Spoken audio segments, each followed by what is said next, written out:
Nak mo bang sư thích ca mâu ni Phật. Nam mô bang sư thích ca mâu ni Phật. Nam mô bang sư thích ca mâu ni Phật. All right.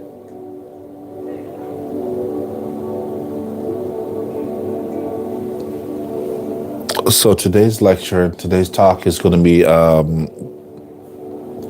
today's lecture is going to be about being a blockage and being in the way of our own peace, being the aggressor to our own peace. For those of you that are new to this channel, I definitely welcome you, and I'm happy that you're here so we can kind of communicate and talk about ways to be better, about being better, and live a wholesome life, just a better, wholesome life. And try to get this light fixed a little bit.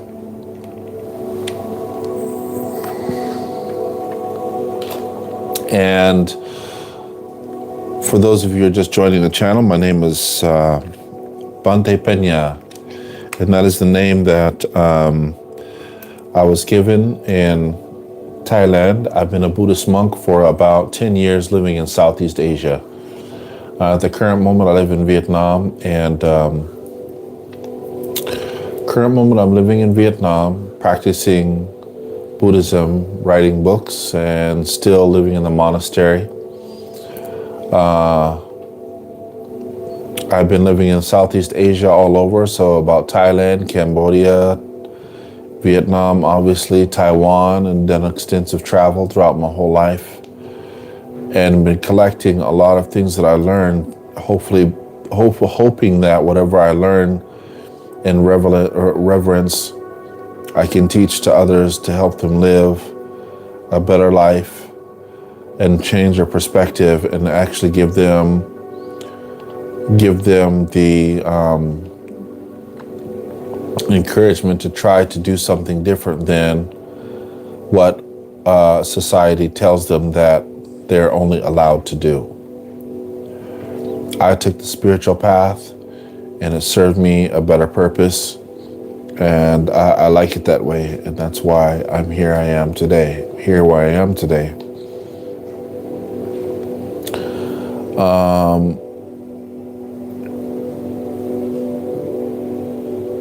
And if you have questions about the topic, or something that is of interest to Buddhism, spirituality, travel, then I'll be pleased to answer.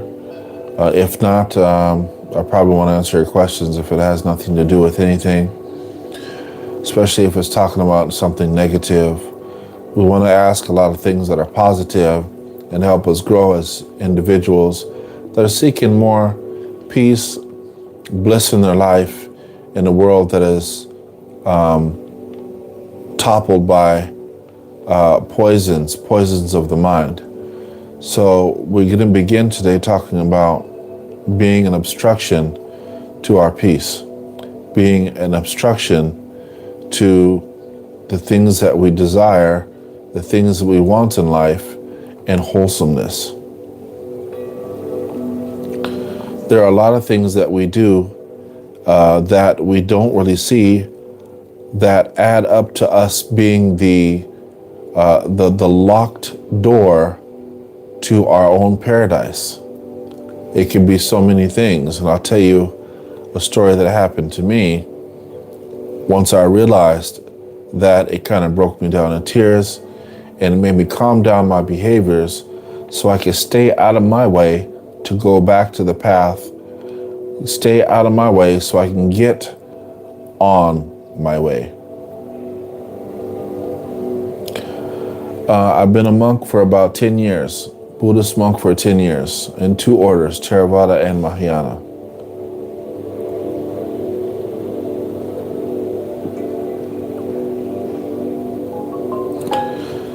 Somebody asked some questions here.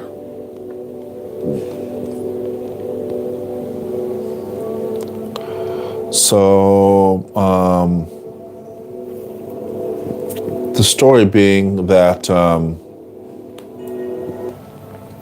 there was a time that I was living inside the forest. I was living in the forest for some time.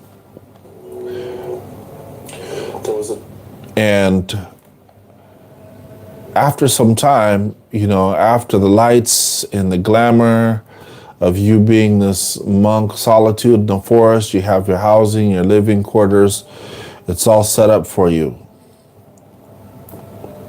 You start to wonder. You got your meditation down, you got your cleaning rituals down, your routine, you got everything that you need.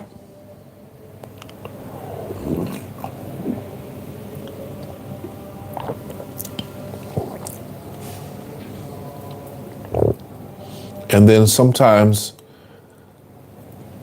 here comes that day when you're starting to meditate and everything starts to annoy you. You start to feel that everything is bothering your peace. Why does the dogs keep barking at this time? All these dogs are always barking, always making so much noise in the village. I come here to sit underneath this tree almost every day. Now there's a big, huge pile of ants. And every time I sit here, the ants, they bite me. The people know that I like to meditate between this time and this time. But it sounds like they want to do yard work and they want to the weed whacker and run the lawnmower. It's so noisy. This is mine. This is for me.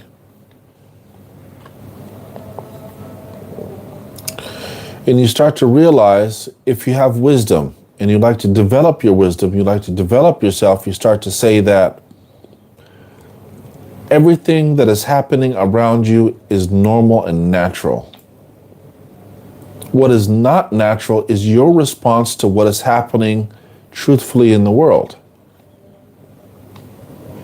You are just another atom that is flying around other atoms. You are just a single individual in the spectrum of the truth of what's going around in your world. The world does not revolve around you. You are spinning around in a world.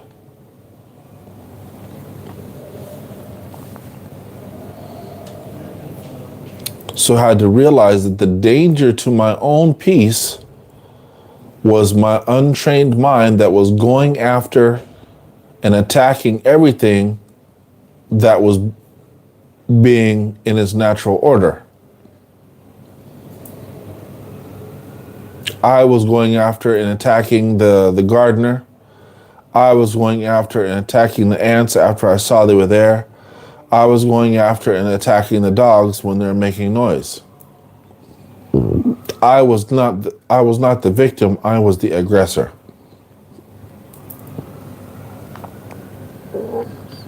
I was taking everything that I heard and taking it as if it was a personal attack and assault on me. And it wasn't. It wasn't at all. Not at all. And the funny thing about that, the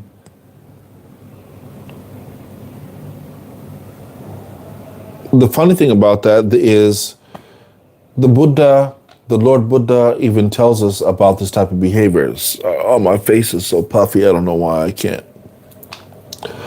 The Lord Buddha tells us about this type of behavior inside the mind.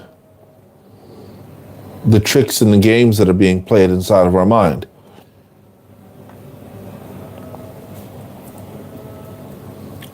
I remember there's a sutta or a story that one day that the Buddha asked his monks if a person was struck by an arrow, was it painful? And of course, everybody was like, of course, if you get shot by an arrow, it's going to hurt.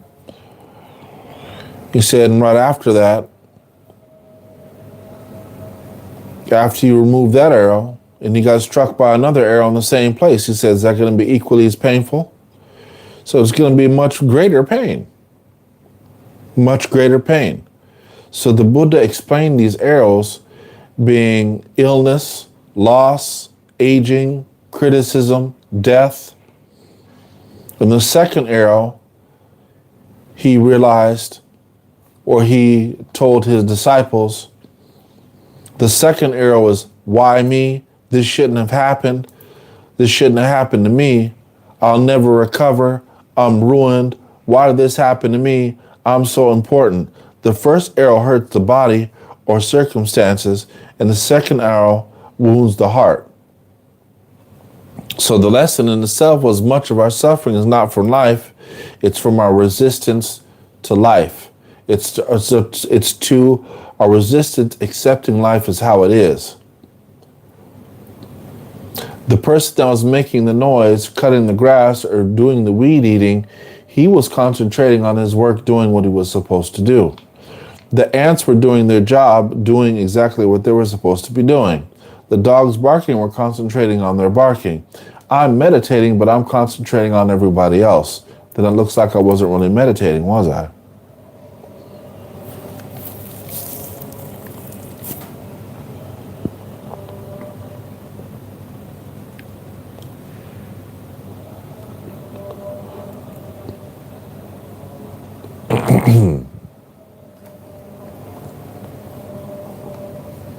The Buddha said that we must be able to take care of ourselves, so we are our own refuge. And because we are our own refuge, we have to take care of ourselves in ways and be gentle and light enough to be able to accept wisdom as it comes, not as the way that we want it to show up.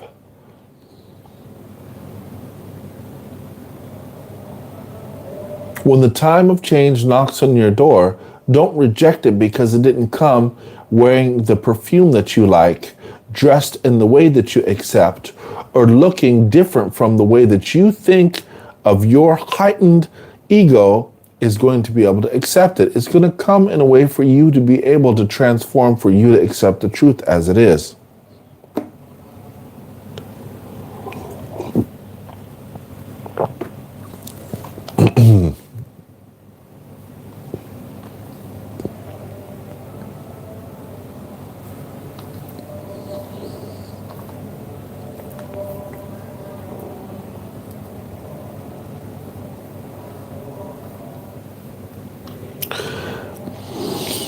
There's got to be a difference. We have to make more of an effort to change our lives, so we can be more susceptible to information that is going to help us. And when you realize when you have a lot of resistance, it's hard for you to accept wisdom, not information. Don't get confused with information and wisdom. They're two different things.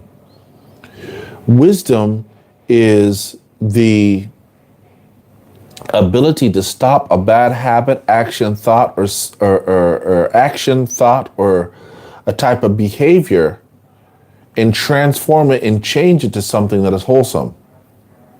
No longer needing to do something that is going to add to your suffering.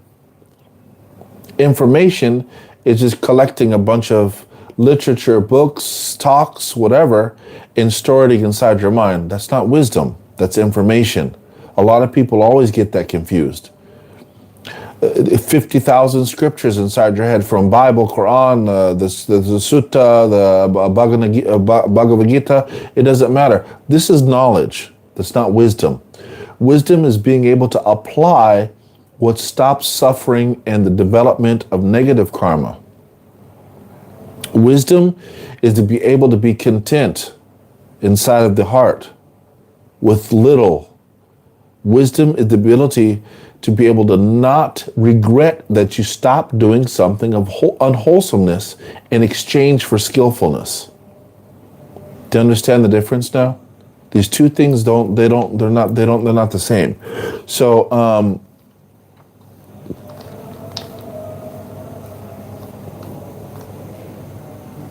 the acceptance of wisdom comes when you are able to stop being so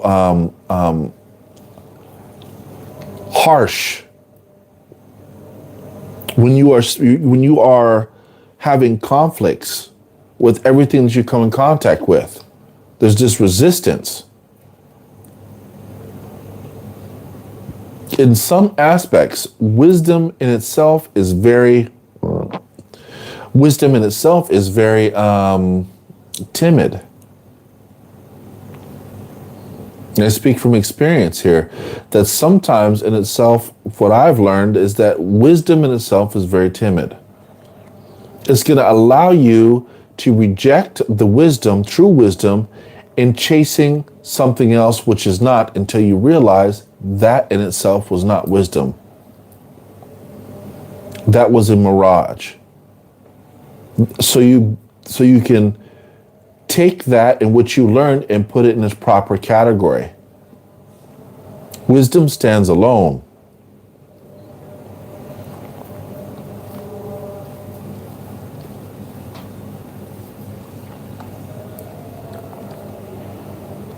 Wisdom doesn't have anything about you being smarter than somebody else. That's ego attached. That's attached to your ego. That's attached to the ego. Wisdom is not about being smarter than someone else.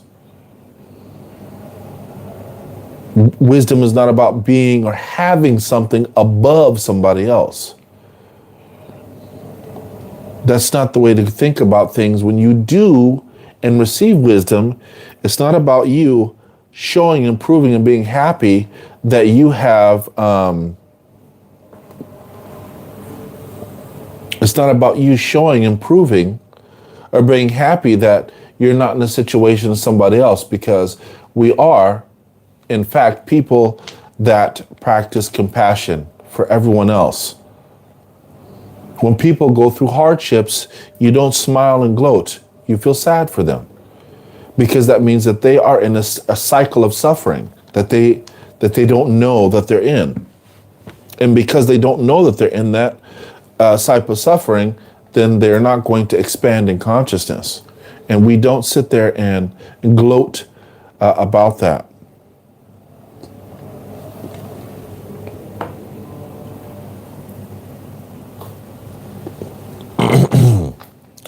So in order for me to realize that I was in my own way. In order for me to realize that I was in my own way, I took days and days and days of complaining about what happened in meditation, why this happened, why that happened, why is this there, until I realized that that's just the way things are. That is the way things that's just the way that things are.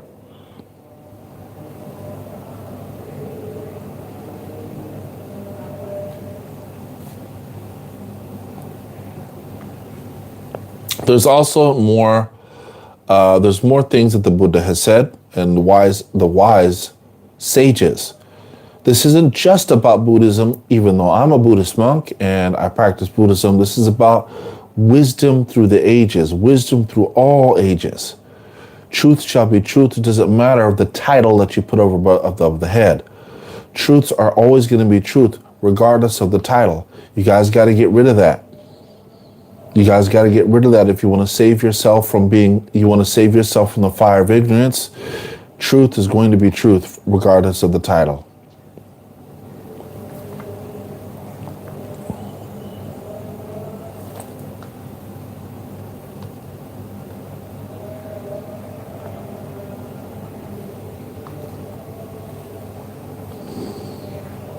And the Buddha has small teachings. I'll read it for you. It says, they call this the monkey trap. It says, a hunter hollows out a coconut. Inside he places sweet fruit. A monkey reaches in, he grabs the fruit. But his clenched fist is too large to pull out. So he grabs this coconut, but it's too large to get out, right? And freedom is one simple movement. Open the hand and you'll be free. All the monkey had to do was just open his hand outside of the coconut and he would have been free. Yet the monkey refuses. He's too greedy. He wants what is inside that coconut. And then he becomes captured. The fruit in itself wasn't the prison. The fruit wasn't the prison. The fruit wasn't even the trap. The fruit in itself was not the trap. It's his refusal to let go of what was inside is what caused him his own suffering. His refusal to let go of what was inside caused him to entrap himself. And this is what the Buddha often taught about craving, which we call in Pali language is called tanha. And this is how it exactly works. We reach in to the delusions of our mind, and we don't realize that we are imprisoning ourselves to our own projected suffering. Self-sabotage. We did that. Instead of letting go what burns our hand, letting go what irritates our skin, letting go of what stops our peace, we want to hold on to it. Because we think we have some right to it, because we think that I deserve, or this is mine, this don't belong to you, or whatever.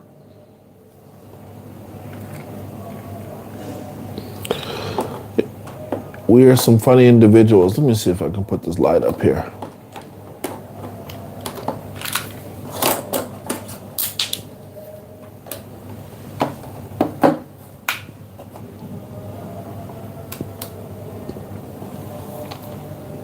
Well, that looks a lot better.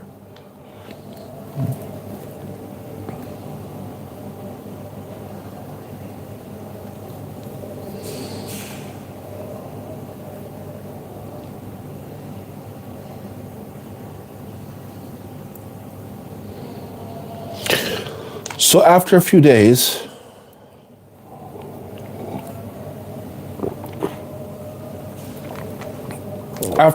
of me contemplating, meditating in the same spots, different spots, I started to realize that no matter where I used to go meditate in the forest, in the temple, outside the temple, it didn't matter. I still have these problems. I started to realize that what?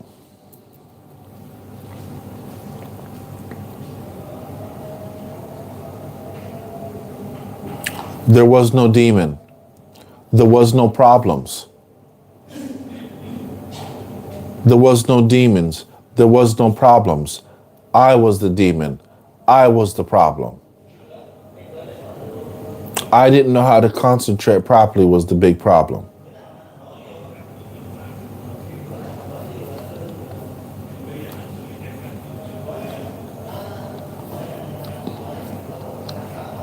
I realized that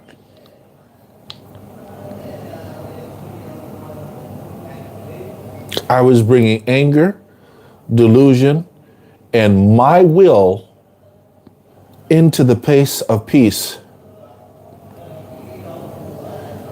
I forgot about the breath. I forgot about the breathing. I start taking everything personal. I forgot about breathing and how good it feels just to be in that present moment.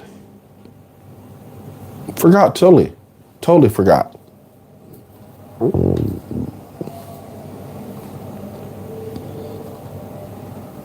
And I let my surroundings control me instead of control my surroundings.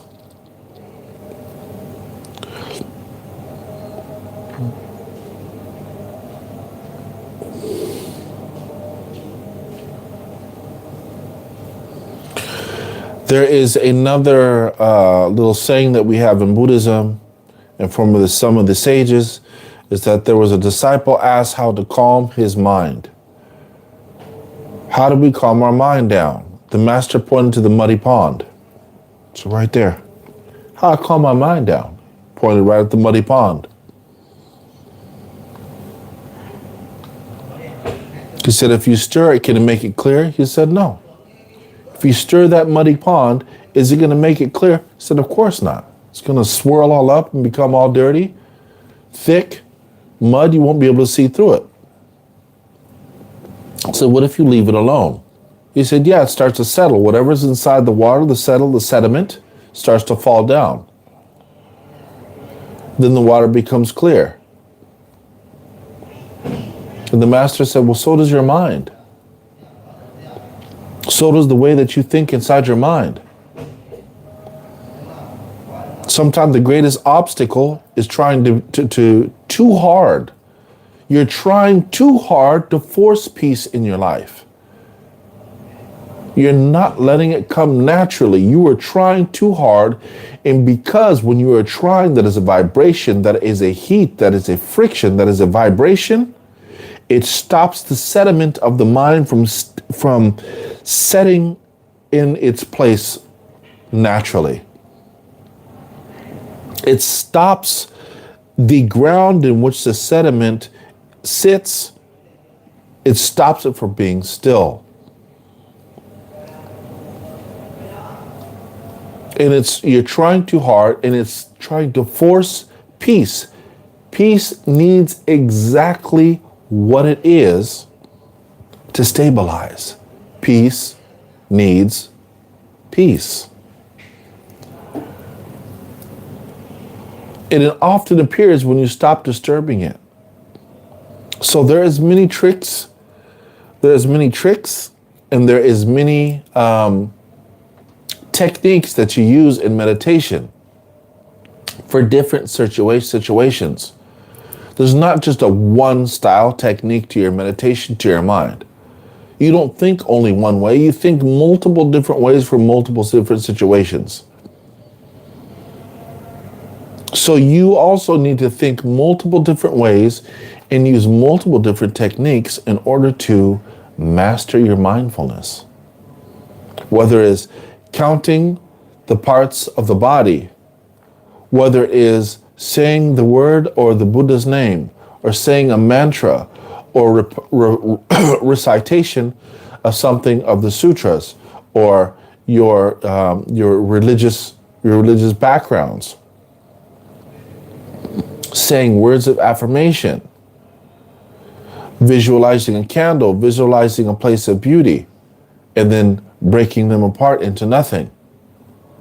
You have to use many different techniques to keep your concentration and your mind healthy enough to, when a problem arises, it has the answer without being aggressive, without being angry. It just has the solution.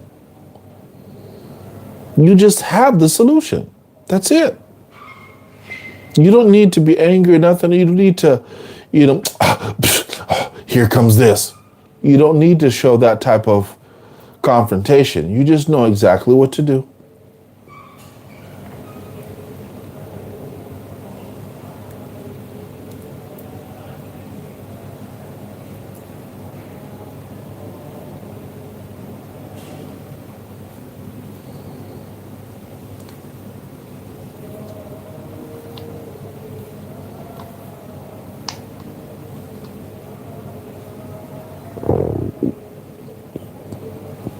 This actually is a Taoist story from Taoism.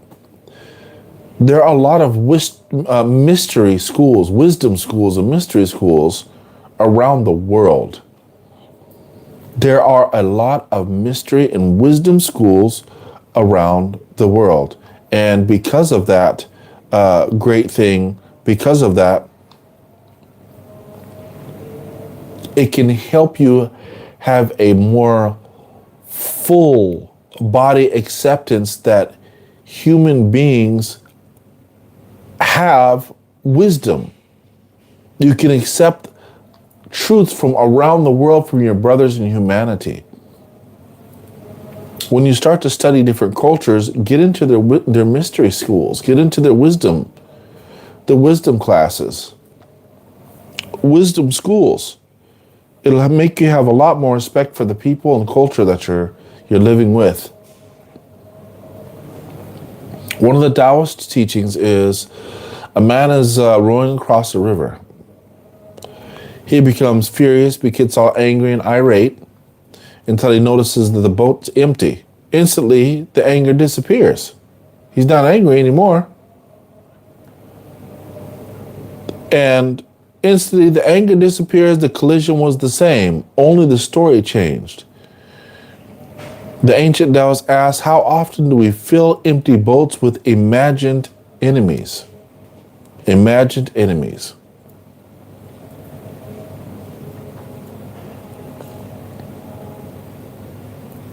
You don't notice something like that? That's funny, man. Sometimes we are angry at nothing. We just want to be angry. We just want to be, we want to point the finger. We want to persecute people for no reason. Just because we're having a bad day, woke up on the side of the road, or woke up in the way that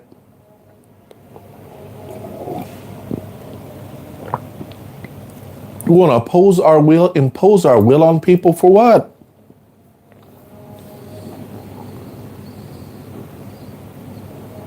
He said he was on a boat. Another boat smashed into his boat. He was mad. He's ready to carve somebody up with his knife. He's ready to jump on that boat and start beating people up and smacking people in the mouth. Angry, irate like a bull. Nothing can stop him. Then he jumped onto the other boat quick and he found out nobody was even on it. When he found out nothing was on the boat, his anger disappeared too. His anger, where did the anger go? Where did the anger run off to? All those thoughts about killing, chopping, beating up, and smacking, they all disappeared because nobody was on the boat. Yeah, of course he had to chop it up as a loss. Yeah, of course it was a small loss. But the point wasn't that. The point was his reactionary habits until he found out what was really going on. He was reactive. The anger disappeared. The collision was the same. The purpose, the reason why the collision also disappeared. She had to chop it up. It was just fate. What happened right now is fate. It was a lesson to be learned.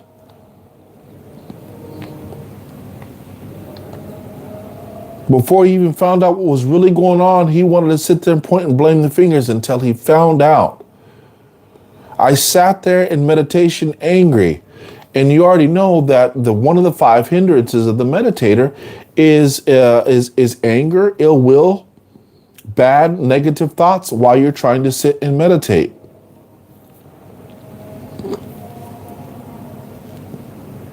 I had to realize that I was the aggressor to everything outside of me. Peace was there, and I kept constantly pushing it away.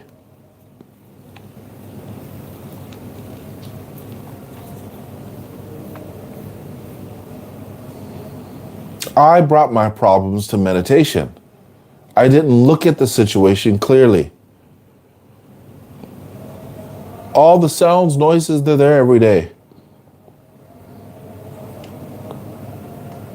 So basically, I've been getting hit by different boats, and nobody was inside of these boats.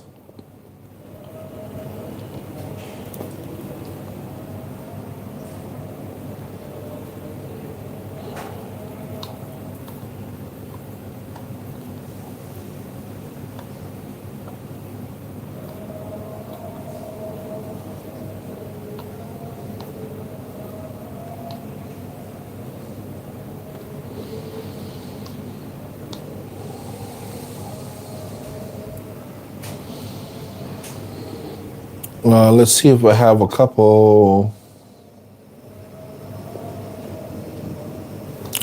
It looks like I don't have no comments so far. Once again, I'm trying to be more trying to be online a little more. So for some of you that have questions about monk life, what it's like being in a monastery and the Buddhist life, what is it like? You'll have a chance to ask for those of us that are interested or see this as an alternative lifestyle for the life we're living.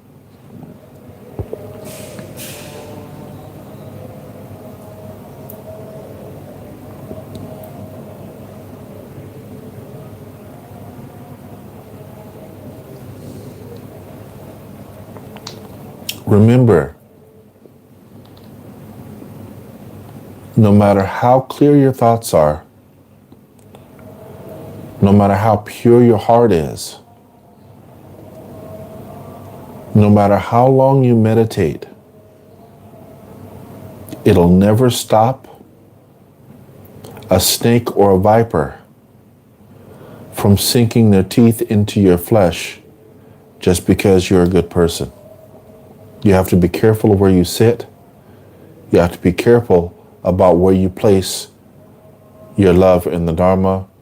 What you love, you have to treat it like a rare, precious mineral or gem.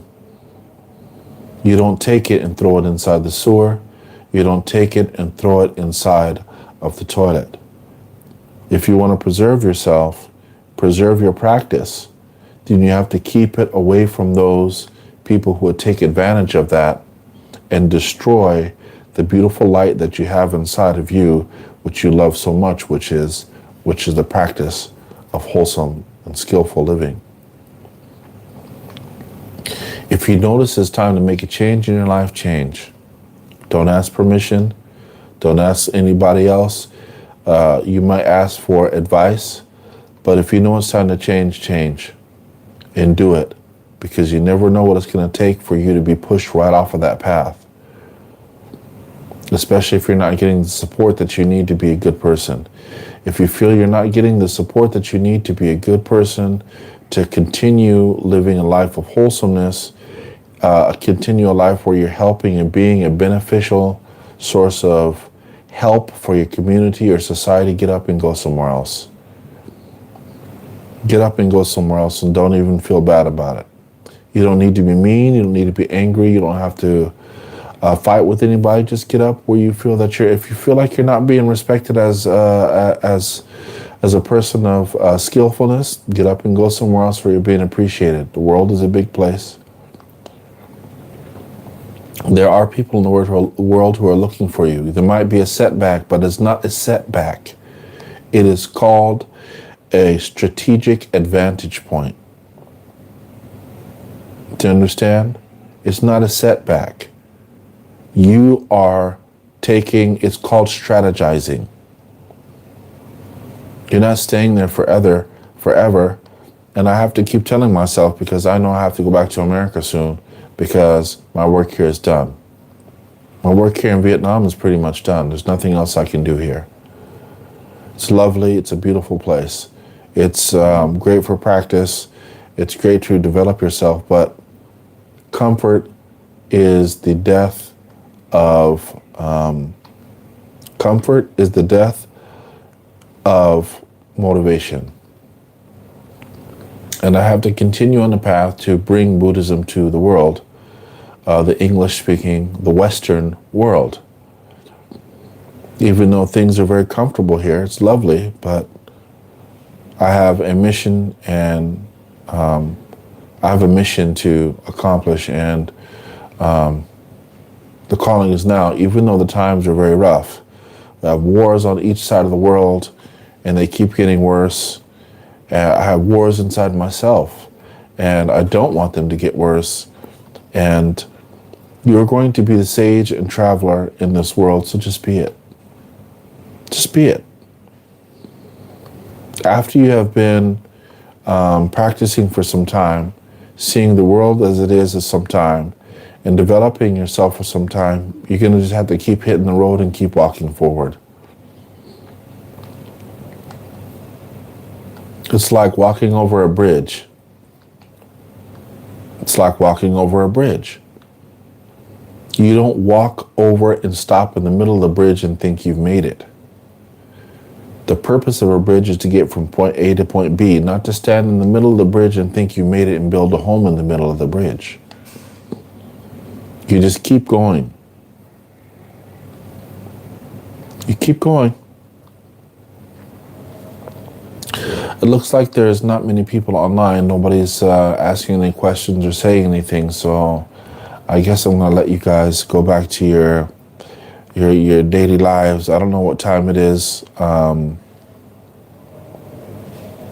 don't know what time it is where you guys are. So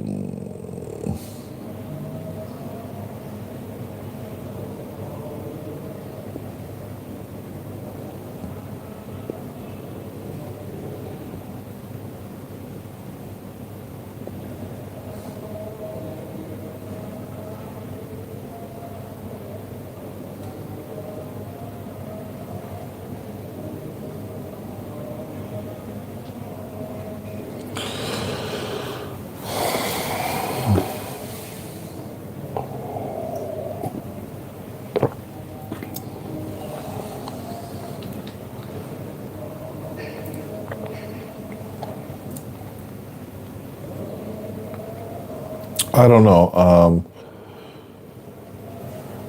I had to stop psyching myself up about the future. The future is just the future. And if you're laying the foundations for your future right now in the present moment, stop being so scared, man. I'm dedicated to the spread of the Dharma and the propagation of wholesome living with Buddhism, meditation, and mindfulness. So why would it change just because I'm going back to my home country? Those are just fears and anxieties. There's going to be changes, but it doesn't mean that I have to change who I am. I mean, it's just changes, that's all.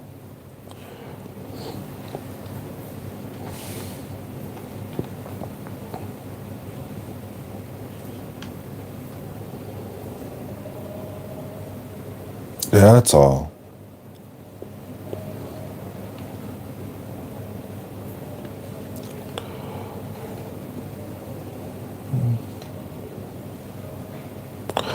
I think I'll try to come back on tomorrow. I'm going to have some breakfast. That's what I think I'll do because no one's online now. Okay? Peace, blessings, love, and light. If I've said anything that goes against the Buddha, the Dharma, the Sangha, or the Bodhisattva way of life, please reject and forgive what I've said because my opinions can change depending on the information or truths that I receive in my studies. The truths that I receive when I come across them. Please stay in contact with the meditation masters, the scholars, and I'm just a monk, and I tell you from my experiences through the travels and places I've been through. And that's all I have to say. And I wish you guys love, happiness, peace, clarity, and provision of wisdom, and for you guys to be successful in your day. Satu, satu, satu. Amita for, Amita for, Amita for.